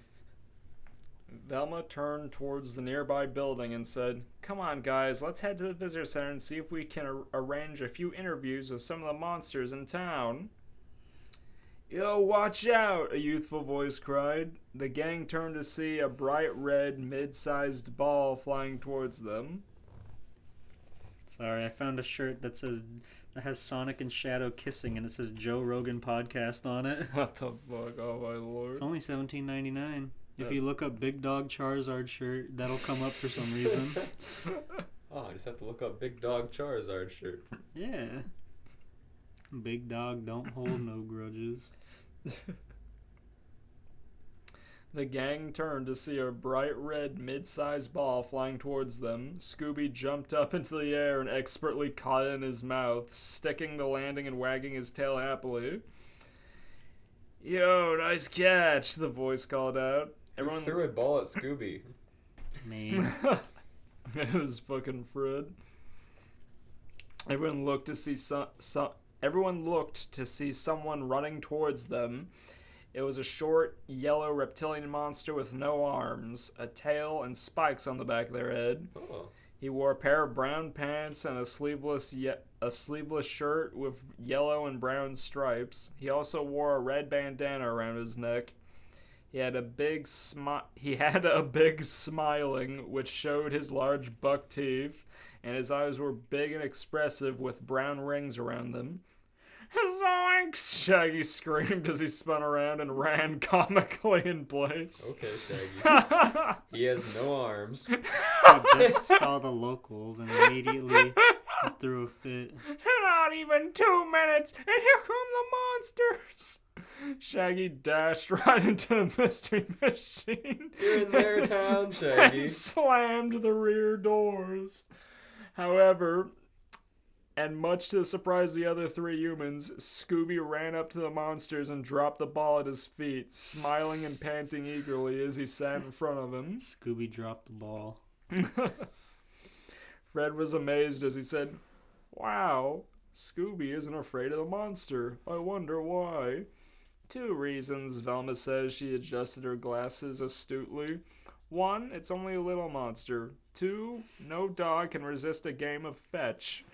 Scooby's ears twitched and he stopped his panting to look around and say, "Rug, rare." The little monster laughed and said, "Yo, you're a good boy, aren't you? I'd pet you if I could, but well." Yo, you're a good boy. You're a good boy. "Hey, MK," another voice called out. The group looked to see 2 more youngsters running over. One was a white, anthropomorphic goat-like monster that wore a green and yellow striped shirt and black pants. The other was a squinty-eyed human girl with brown hair, a blue and purple striped shirt, blue shorts, and black shoes. Frisk. Fred's so much taller than all of them. He's talking to children right now. His fucking bell-bottom jeans. They're like, let's look for somebody to interview, and they found the children. Yeah. The unsupervised children. Their parents are going to be so mad. You talked to the mystery gang? Undyne's going to throw a spear at Fred. "You guys," the reptilian monster said happily. "This dog's a real good catch. Yo, I already kicked the ball, so why don't one of you throw the ball for him?" Velma let out a gasp and pointed at the human girl. "Oh my gosh, you're Frisk. You've been all over the news. You're the one who fell into the underground, befriended monster kind, broke the barrier trapping them, and played a pivotal role in integrating monster kind back into human society." Thank you, Velma. Yup. That's me. Frisk smiled and turned away. The goat monster smiled as well and said, "Yeah, Frisk is pretty cool. She's the best sister a guy could ask for." A look of confusion crossed Daphne and Fred's faces. "Sister?" Daphne questioned. Velma. Daphne. It's fine. "Like I told you, these people are fucking weird." This is why I didn't want to come here. Scooby. I mean, Shaggy. Did you just call me the fucking dog? Is that what I am to you people? I'm getting real tired of this shit, man. Is he like sitting in the back of the van, like with his arms around his knees? Yeah. Punches the back of the van and he hears that. "What'd you call me?" Shaggy! It's my dad's van. "I'll do it again too, bitch." Shaggy, I will fucking rip you to pieces. Do not. You want to explain that dent to my dad? Explain how some pothead was able to put a dent in your Old Clunker. Clunker? That tears it. Get out, Shaggy. He rolls his sleeves up. Oh, fuck. Velma turned to her friends and explained, Frisk was adopted by the former queen of the monsters, Toriel Dreamer. Velma, stop lore dumping, please. That means, Velma turned to the goat monster and said, you must be Azrael Dreamer. Azrael smiled and nodded. Yep, that's me. Howdy. So you're a prince? Daphne asked in genuine interest. Oh no. Azrael laughed and said, no, my mom gave up being a queen long ago, and so did my dad not long ago. He said that now the monsters are all free, there's no need for them to have their own rules. Besides, I don't want to be royalty. I wouldn't be happy telling everyone what to do and making hard decisions and stuff. Well, if you're integrating into our society, you still have to pay taxes and follow the laws. I don't want to have to do all of that stuff. Well, you gotta. Yo, what about me? The armless monster said impatiently. Azrael turned to him and said, oh, sorry, this is me and Frisk's best friend, Monster Kid, or MK for short. At this point, something in Scooby's mind clicked into place. Oh no! Oh no! The thought of his dog brain neuron firing off. His eyes calibrating as his brain worked. A synapse of intelligence struck a chord in his brain. A collapse.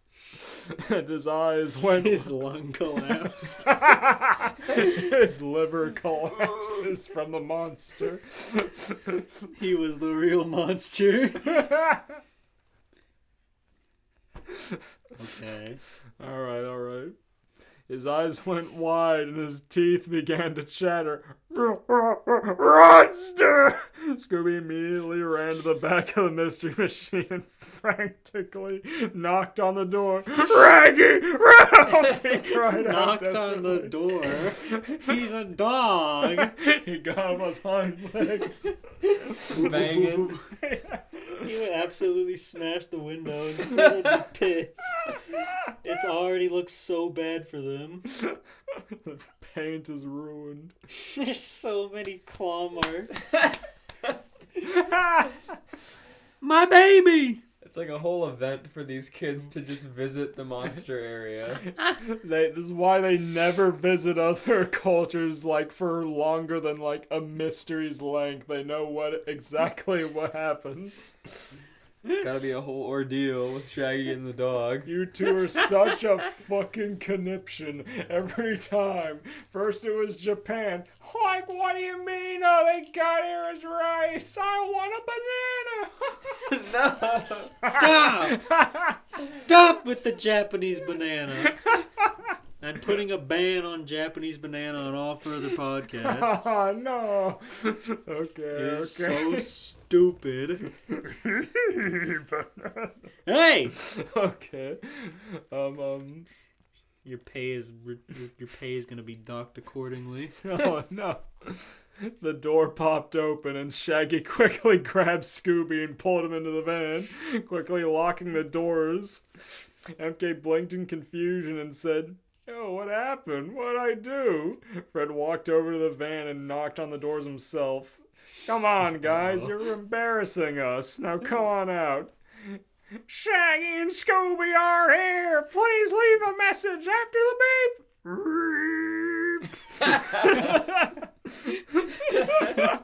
This is good. I love this story. Energy, but that was a really good joke. He pulled on his dog's tail so he made a noise. You hear his fucking vertebrae popping in his tail. Yuck. Velma took out a familiar box and said, "Would you come out for a Scooby snack?" There was no response from the van. They really don't like monsters. Like, I don't think you understand the kind of feelings we're feeling right now. Velma sighed and said, enough of this. 4 Scooby snacks. Just come out already. Whoa. Scooby and Shaggy immediately popped out of the van, knocking Fred flat onto his back. Holy shit. God damn. The pair stood at attention as Velma tossed out 4 snacks, each to them, much to their delight. During all this, Frisk took a few steps back to the side and looked at the side of the van. Wait, a dog named Scooby, a van called the Mystery Machine. You're the famous Mystery Incorporated, aren't you? She said slowly and calmly. This is the first thing Frisk has said. That's Velma true. tried to talk to her and she just smiled and turned around. Now that they're famous. And they're both equally famous. Fred stood back up, dusted himself off, and flashed a toothy smile. Struggled to get his breath back after it being knocked out of him. After a fucking Great Dane trampled him. Rubbing the one-piece dent in his chest from Shaggy's big old shoe. That's us. Azrael and MK appeared mystified by this. Mystery Inc., who are they? Frisk explained. They're mystery solvers who catch human criminals that dress up as monsters. MK's eyes widened and he said, humans dress up as monsters to do crime? I didn't know that. MK hung his head low and said, is that why Scooby ran away from me? But I'm not a criminal. Like, not yet, you're not. Oh, no. Wait until you grow up. Why, that's what you tell us. No, Shaggy. Scooby took notice on how sad MK had become. Scooby took another glance at the red ball at MK's feet, let out a regretful whimper, and quickly ran back up to the reptilian monster. MK gasped as Scooby began affectionately licking his face, and then laughed out as he said, Scooby, stop! That tickles! Okay! Velma turned to Shaggy and said with a smug grin, see, Shaggy, we told you there'd be nothing to worry about. These monsters aren't scary. Maybe they're not, but that one sure is, Shaggy shouted as he pointed. Who is he pointing at? Shaggy shouted as he pointed to the top of the visitor center. Everyone looked... Huh? Top? The top of the visitor center. Everyone looked up to... It's the fucking pig. Oh no. Everyone looked up to the large armored figure standing atop the roof, glaring down at them from above. Scooby stopped looking at MK and stumbled backward in fright. Rex, he said fearfully. MK, however, just smiled and said, oh, don't worry, that's just Undyne. She's tough and mean, but she's not so bad. Slam! The armored figure just leapt from the roof and landed right in front of Scooby and the Monster Kid. Scooby jumped behind Monster Kid and covered his face, trembling in terror. MK's eyes were wide as the armored figure's own piercing red eyes glared down at him and Scooby. However, MK gulped audibly, planted his feet firmly, and looked the figure right in the eyes and said, Undyne, I don't know why you're scaring them, but if you want to hurt my friend Scooby, you're gonna have to get through me first. Oh my god. Oh no. Scooby stopped trembling and uncovered his face, amazed at what he had heard, and there was a tense moment of silence, a calm before the storm, and then the armored figure grabbed MK by his shirt and took off running. Oh, yo, let me go, help! MK shouted fearfully as he was flung over the armored figure's shoulder. What? Flung? Is MK an OC? I feel like it's No, not. he's the one that they just rewrote that scene from the game where he's the little one that like follows you around in the waterfall, and he keeps saying "yo." Oh yeah, that's right. And then like he falls off the ledge and you go help him up, so then he's like stands up to his hero Undyne. Oh my god. Let's see here. I don't know. God, there's so much fan art of any given Undertale creature. There was just like no canon name for him, so people just call him Monster Kid. Like, I tried to look it up, and there was just way more fan art than there was actual art from the game. Oh, yeah. It's because he says, yo. Yo. What? Asriel shouted in disbelief. Undyne, no! Come back! Frisk called out. Monster Beasts! Scooby cried out as he immediately took off after the armored figure. Scooby, no! Shaggy shouted as he stood paralyzed. Scooby's gonna be running and he's gonna hear. End of chapter 1, and there's 6 chapters, so that's the end of that. I love that. Fucking Undyne's theme vocoded with the Scooby-Doo instruments. I rate that story a lot of racial tension out of 10. I rate that story 1 flat-faced Fred in a pile of mud at Monster Volcano.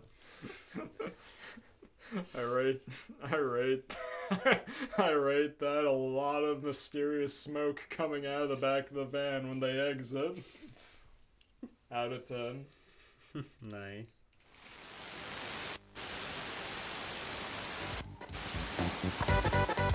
Help for Wonder Kids save the planet from hideous destruction. Venture through 8 mysterious levels to gain power and put an end to the interstellar threat. Beware, the ultimate test is the encounter with a powerful guidance. I'm gonna take your head off, Scoob. You better watch the fuck out. Take it off. I'm angry and I got a sling blade. Swoosh, swoosh, swoosh, swoosh. Soy, soy, soy, soy. We're lucky that he's out there and I'm in here, and he's in the cold, and we're out there and I'm in there and he's out here. Why am I glad that he's frozen in there, and that we're out here, and that we're frozen, and that he's in there, and that he's the sheriff, and I just remembered, where's the caveman? I just remembered that he's in there and we're out here. God. I love Skook so much. Scooby-Doo really is our weakness. Mobile Suit Gundam is on sale. Oh, and I'd really want to play Code Fairy. Like Fred, you know I'm good for it. It's on sale. Fred, it'll never be this cheap again, man. I love the beautiful anime women. They've got such big titties. Why am I glad that we're in Zao and that Jack is not? What? Did you just try to make a One Piece reference? Yeah, the mystery machine ran up a fucking elephant. Why am I glad that he's down there in the water and that we're over here? And Zunisha moves this fast and I move this slow. And I move this slow. What does it mean if they move at different speeds? He's just trying to figure things out. What point is he illustrating? A lot. Just let him have this. Why am I glad that I'm fucking slow in the head? Calm down, we're moving to a new story. Scooby-Doo is like a poison to our minds. They're all bad dog owners. That's all you need to know.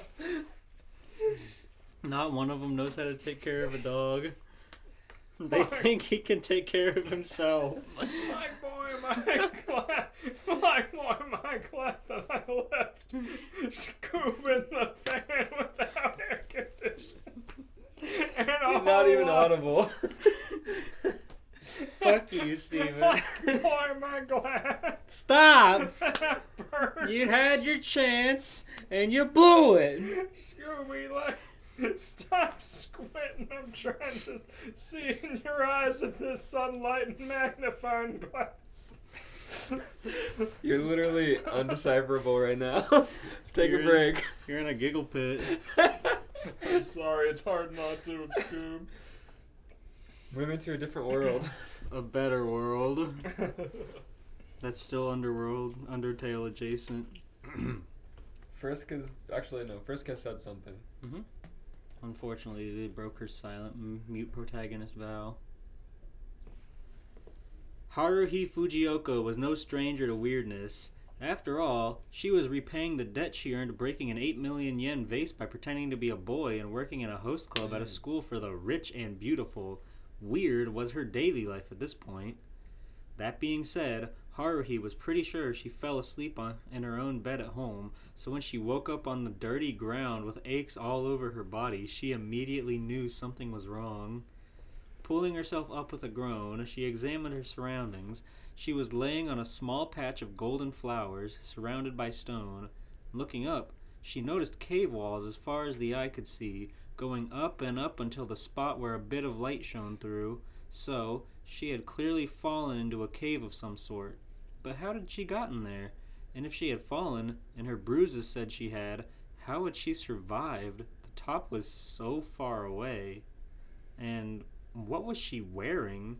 The blue and purple striped sweatshirt and dark blue shorts she had on were definitely not hers. Haruhi dressed as Frisk.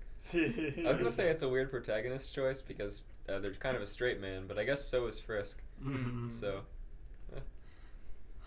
Haruhi frowned.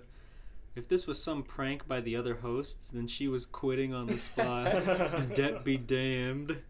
Yeah, good prank where they fucking bruised and battered you. Threw you in a dark pit. Threw you down a mountain. Well, as soon as she found a way out, that is. Closer inspection of the cave revealed a pathway leading to some stone columns. Haruhi felt a spark of hope. If there were buildings in this place, there was probably another way out. She dragged herself to her feet and headed on her way. There seemed to be nothing but stone and walls at first, but there was nothing else to look at. However, soon Haruhi found herself rounding the corner into a clearing where a single golden flower with a smiling face sat. The flower noticed her and seemed to perk up. "Howdy," it said. It said? The flower was talking? "I'm Flowey the Flower. It's nice to meet you." Haruhi blinked. She had never seen a talking flower before. That sort of stuff just didn't happen in reality. She must be dreaming. That would explain all the other weirdness. The thought was comforting. "It's nice to meet you too, I guess," she said. "I'm Haruhi Fujioka." Flowey's grin grew brighter. "Hello, Haruhi. You seem to be new to the underground. Is that right?" Haruhi nodded. The underground must be what this place was called. Not very creative, but then again, this was just a dream. Her dreams weren't usually this detailed. It would make sense for her mind to come up with a name like that. "Do you think you can give me directions on how to get out of here?" Flowey tilted his question mark head. "Out of the underground? Well, sure. But there's no way you can get out like this. Your soul is too weak. You need a really strong soul to get you all the way through the underground to where the exit is." Your soul. Your soul. "Then how do I get a strong soul?" she asked. "I thought you'd say that. That's where I come in to help you out." All of a sudden, everything around dimmed. Haruhi felt a pull on her chest and looked down to find a red heart hovering near her heart. Weird. "See that?" Flowey said. I guess. "That's your soul. The culmination of your being. It's weak now. See that bar?" "If I hit you just once, bye-bye." She looked to where the flower was pointing to see a small yellow bar with a 20 at the end. I hate that they're explaining the game mechanics narratively. They're just describing Undertale because Haruhi is still a straight man. That adds nothing to the story. You're absolutely right. "Don't worry, though. It'll get stronger the more love you gain." Alright, that sounds reasonable enough, I guess. It made sense that souls would get stronger with love. "How do I get more love exactly?" "I'll share some with you now," Flowey chirped. Small white circles formed around him. Here, this is what it looks like in physical form. Move around, try to get as many as you can. Flowey sent the circles her way. Haruhi moved around to grab them. Ow! She gasped in pain as they struck her soul. It was like something sharp and heavy had slammed into her and then dug itself into her chest. She turned her head to see the yellow bar was at a sliver and the number read 1. No. This wasn't a dream. Haruhi looked up to see Flowey's face had morphed. Where a smile was, something twisted had taken shape, with sharp teeth and terrifying eyes. You idiot! In this world, it's kill or be killed. Even his voice had changed, sounding grating and nasty. You idiot.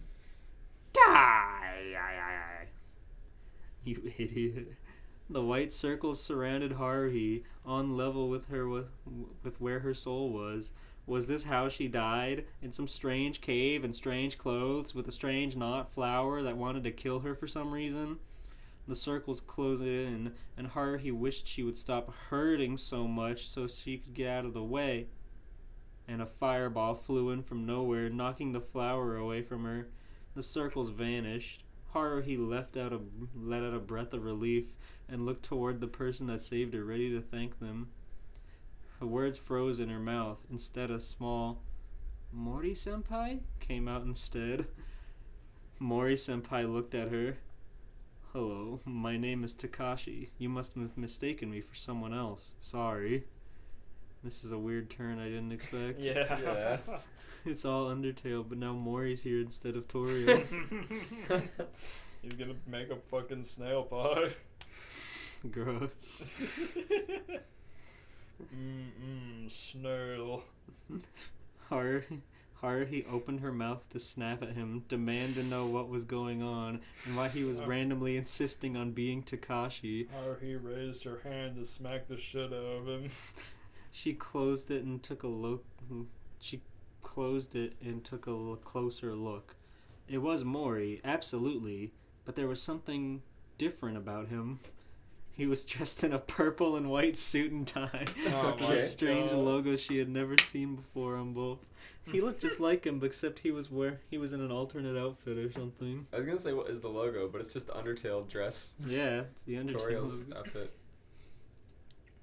He looked to be the same age as the Mori-senpai she was used to, maybe a bit older, but his eyes looked both sad and ancient. There was something vaguely inhuman about him. This was Mori-senpai, but not the one she knew. This is punished Mori-senpai. He's seen some shit. Who's the fucking Asgore in the story that he was married to? Good question. You have to read it all to find out. There's only 2K words in this one. No. Takashi, she tried. Thanks for saving me. The man nodded. I've seen that creature before. It's pitiful, picking on a young human like that, he said. Come with me. I've got a place for you to rest up. Haruhi hesitated. She had trusted Flowey after all.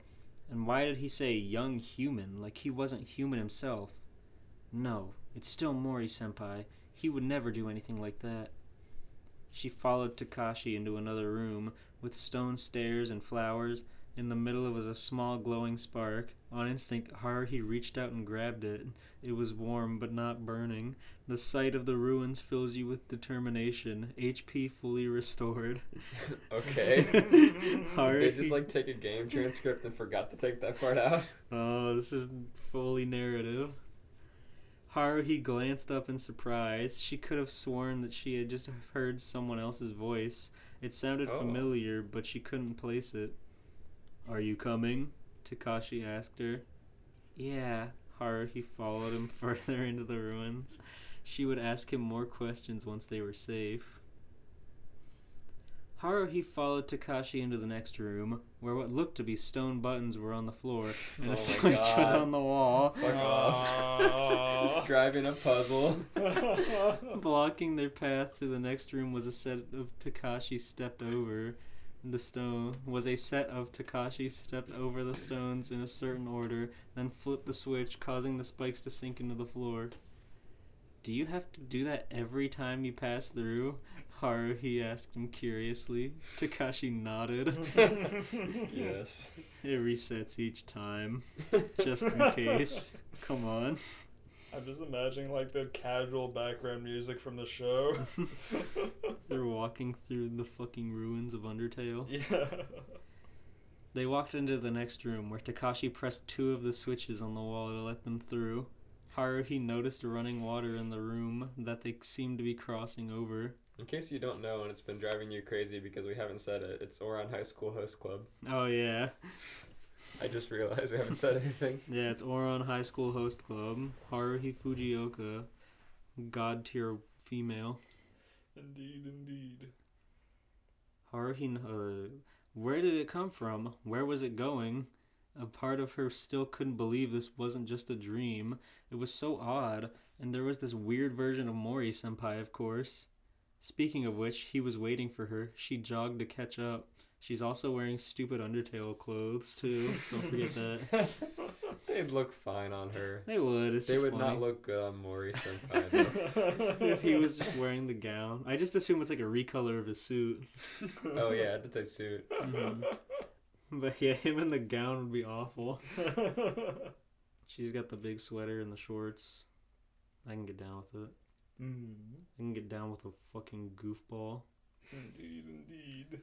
The next room contained a dummy. Takashi stopped and turned to her. There are things you should know now, he said. When monsters encounter you, they will enter a fight.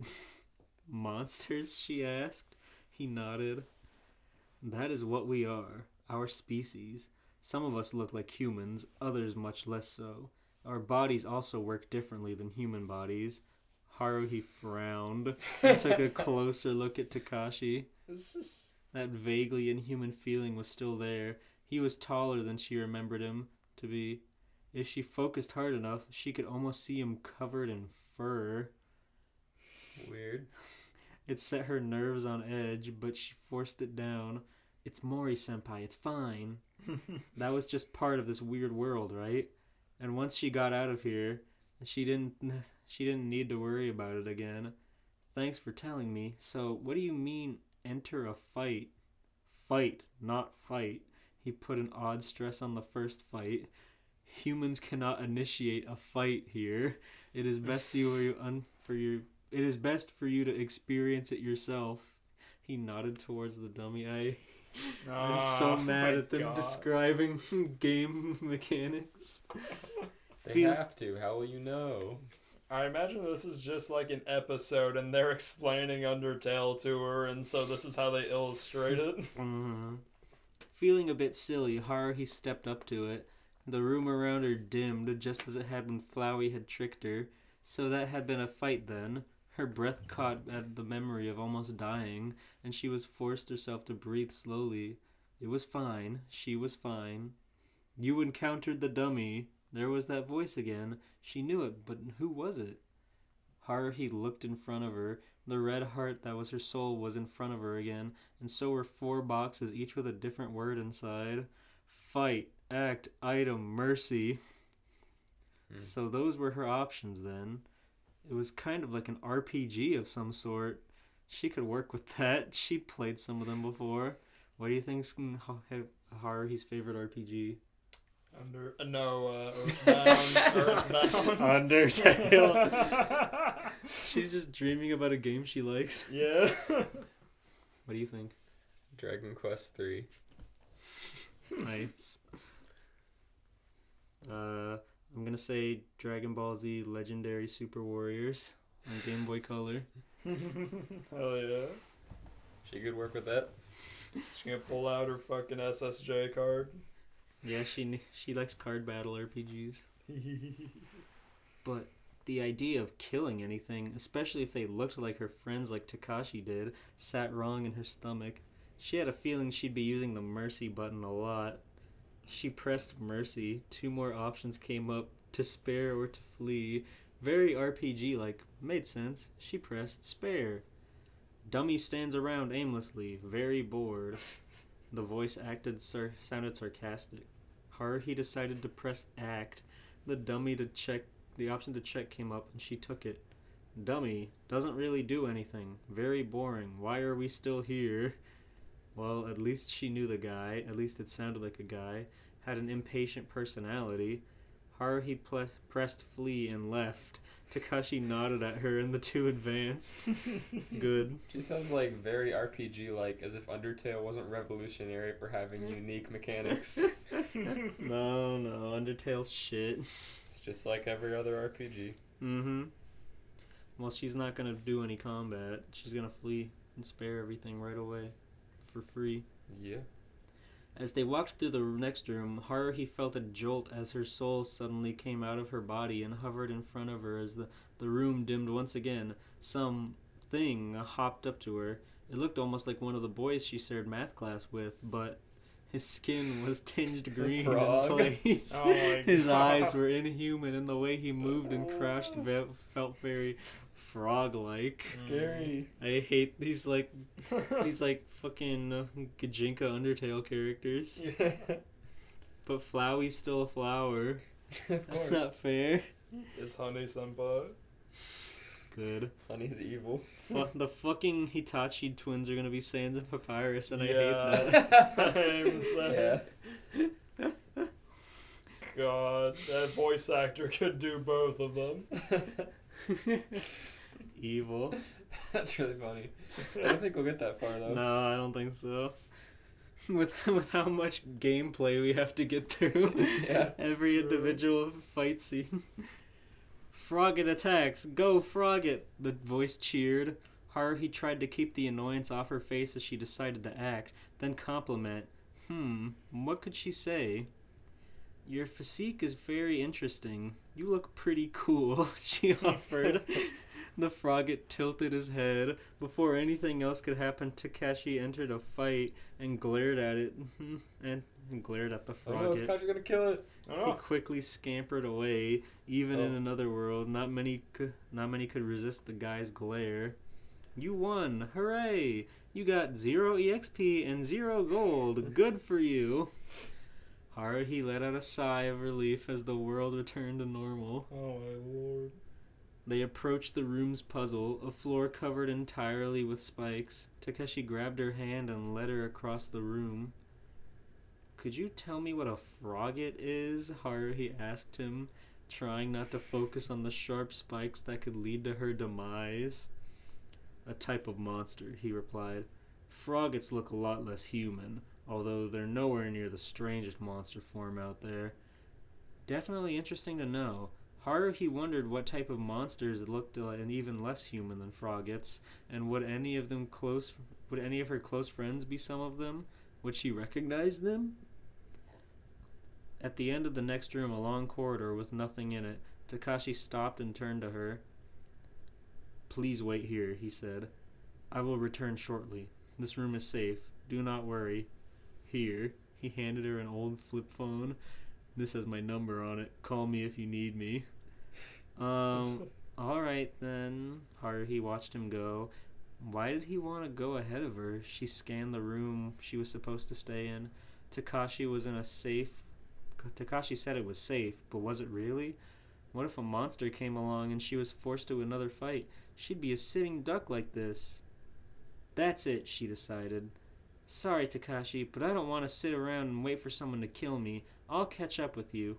Filled with determination, she started forward. She was going to find the exit to this weird place, no matter what. And that's where it ends. So she never found the exit to this weird place. No. Sad. He left her in the room to die. He said he'll be back. I just need to get some smokes. I give that her returning the game to Steam after 2 hours out of 10. After 89 minutes. Trying to think more about this world that has been introduced. All these bishy anime Undertale monsters.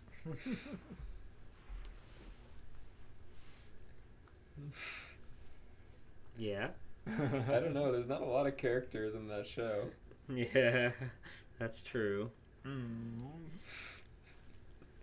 I give that one Gaster in a host club uniform out of 10. I rate that the Hitachian twins and dressed up as Sans and Papyrus. God. One of them just in like a fucking hoodie and basketball shorts, and the others has like fucking armor. That is very crazy.